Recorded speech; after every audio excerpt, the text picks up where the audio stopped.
Hi, this is Jaya. In this video, we shall see the summary of Hawk, a poem by Keki Nasserwanji Daruwalla. Keki Nasserwanji Daruwalla was born in Lahore in January 24, 1937. His first book of poetry was Under Orion, which was published in 1970, and his Apparition in April, published in 1971, for which he was given the Uttar Pradesh State Award in 1972. His third book of poetry, Crossing of Rivers, was published by the Oxford University Press in 1976. He has edited an anthology of modern Indian poetry under the title Two Decades of Indian Poetry in English in 1960 to 1980. He was awarded Sahitya Academy Award in 1984. His other works include The Keeper of the Dead, A Summer of Tigers, The Map Maker. In October 2015, Keki Daruwalla returned the Sahitya Academy Award as a token of protest against physical violence against authors. This poem, Hawk, has been taken from The Keeper of the Dead, published in 1982. The poem explains how hawk is trained as a hunting bird. This bird of prey projects an image of violence and destructive instinct that is a common pattern of behavior in man. The wild hawk, a powerful bird of prey, is seen hunting other birds in the morning. It has speed. When it flies up in the sky, it seems to drill a hole into it. To him, that is to the hawk, the land seems covered with a thin film of salt. If there is too much salt in the soil, no vegetation will grow there. Similarly, when the hawk is prowling about in the sky, no grass seed insect bird can thrive. This hawk is driven by hatred, which is like the burning fuse of a bomb ready to go off. In the evening too, the hawk hovers above the groups like looking for prey. From the ground he looks like a speck, but he is a speck of barbed passion, always ready to kill. Birds like crows, mynas or pigeons are roosting below. When a parakeet becomes aware of the hawk's presence, it flies away raucously. At any moment, the hawk may swoop down on the birds. He has been compared to a rapist in the harem of the sky. He picks up birds at will. As he holds a pigeon in his talons, he scans the other birds and tries to decide which bird he will pick up next. The wild predatory hawk is burning with hatred, which is like a cup in which the smaller birds are the dregs that he scoops up. The second section describes how a hawk is tamed. This hawk is much more destructive because he has been touched by the hand of man. The training is painful and frustrating experience for the hawk. His eyes are covered, his eyelids are sewn with silk. The word sewn suggests the pain that the young hawk has to go through. The hawk's most precious possession is his remarkable eyesight, but that is taken away from him temporarily so that he can be trained. Then the hawk is given back his sense of sight bit by bit. When the hawk can see again, he is fully trained to kill at the command of his master. The hawk then begins to hunt. He is described as leaping up into the sky, hovering on splayed wings, and then suddenly plummeting like a flare and striking the quarry in a gust of feathers. Man has made hawking a fine art and a ritual. The section ends with the image of a hawk being fed morsels of meat from the body of the bird he has killed. The third section describes how a pair of trained hawks, the mother hawk and son, hunts a hare. They attack it repeatedly and its death is slow. The hunted hare's heart is pounding with fear. It is like a stable full of winning horses. The hare's blood can be seen scattered on the grass where it was killed.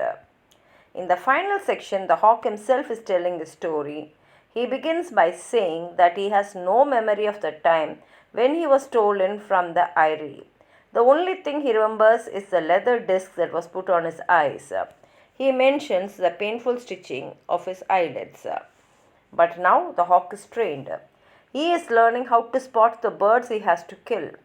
Like the young hawk when he was captured, these birds too have a right to live and to procreate. But the hawk has been trained to take that right away.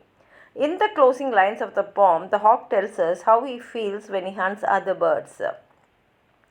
His presence in the sky means certain death of a bird.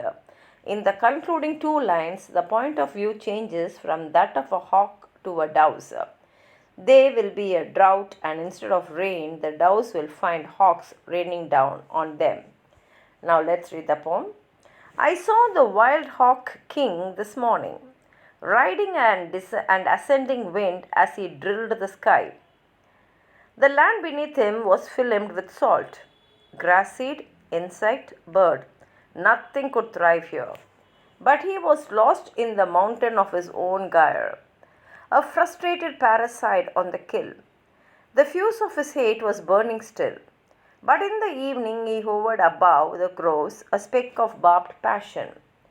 Crow, myna, and pigeon roosted here, while parakeets flew raucously by. And then he ran amok, a rapist in the harem of the sky. As he went up with a pigeon skewered to his heel talon, he scanned the other birds, marking out their fate, the ones he would scoop up next, those black dregs in the cup of his hate. The tamed one is worse, for he is touched by man. When snared in the woods, his eyelids are sewn with silk, and he is broken to the hood. He is momentarily blinded, starved. Then the scar over his vision is perforated. Morsels of vision are fed to his eyes, and he is unblended stitch by relenting stitch. Slowly the world reforms, mud walls, trees burgeon. His eye travels like the eye of the storm, discovering his eye and the earth and sky. With it, he leaps from earth to ether. Now the sky is his eyrie.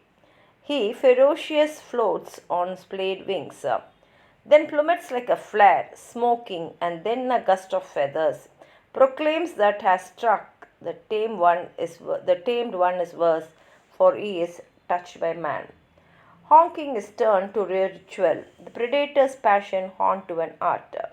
As they feed the hawk by carving the breast of the quarry bird and gouging out his heart, they have flushed him out of the tall grasses.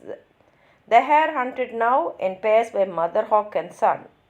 They can't kill him in one full sweep.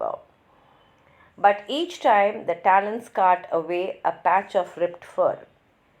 He diminishes one Italian morsel at a time. He is stunned by the squeal of wings above. His heart is a burning stable packed with winning horses. His blood writes stories on the scuffed grass. His movements are a scribble on the page of death. I wouldn't know when I was stolen from the eyrie. I can't remember when I was ensnared. I only know the leather disc which blots out the world and the eyelids which burn with thwarted vision. Then the perforations, and yet the blue iris of heaven does not come through. I can think of a patch of blue sky when shown a blue slide. But I'm learning now how to spot the ones crying for the right to dream, the right to flesh, the right to sleep with their own wives. I have placed them. I am sniffing the air currents, deciding when to pounce. I will hover like a black prophecy, weaving its moth-soft cocoon of death. I shall drive down with a compulsive thrust of gravity, trained for havoc, my eyes focused on them like the sights of a gun. During the big drought that is surely going to come, the doves will look up for clouds and it will rain hawks. Here ends the poem. If you have anything more to add on to what I've said, please write it in the comment box. Like the video, share it with your friends, and if you have not subscribed my channel, please subscribe and support. Thank you.